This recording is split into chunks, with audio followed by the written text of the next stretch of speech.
Sa totoo lang, hindi ko talaga alam kung paano magsisimula yung episode na to.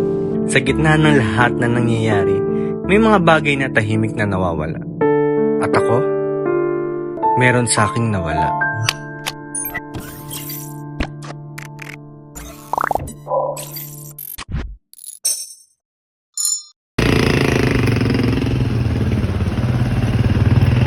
Nag-shooting kami kahapon. Para sa libreng sakay. Para kami tanga. Pinasayaw kami ng hahapok mo ang beat. Anak ng tape ako. Ano ba yung song na yan? May director kami ha. Kembot pa please, Kembot. Naku Diyos ko, narayuman na ako. Sabi ko, sabi niya, ate, taas mo po yung legs mo. Ay, ang tatas ko na, nakaano ko. Taas nyo lang po, pa-sexy po. Diyos ko, 17 years old na ako. Sabi ko, direct. Tawa na tawa siya.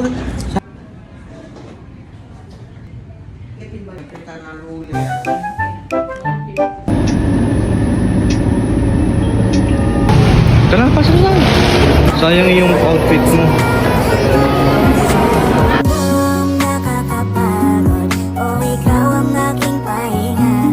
Tumagaan ang lahat kapag nasisilayan ka na. Kaya wag na. Ano yan?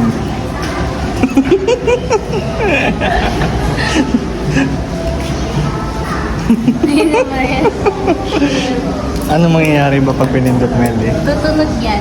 Tapos? Mas matatarantay sa mga tao. Tingin? Habang nakatayo kami rito, bigla akong naisip, ang dami nating plano sa buhay.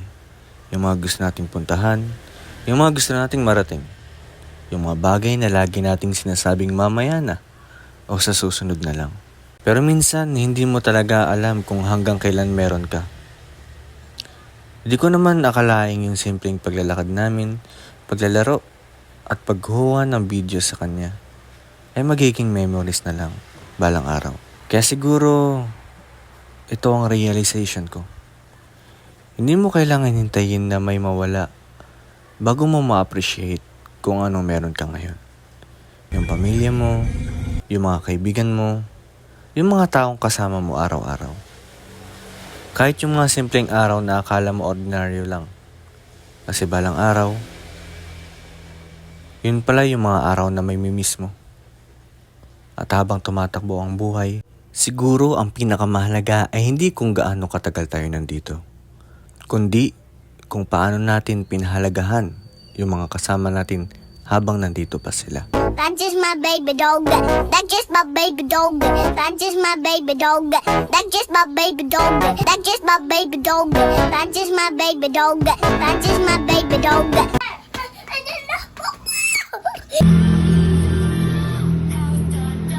Ano yan? Sa Ari.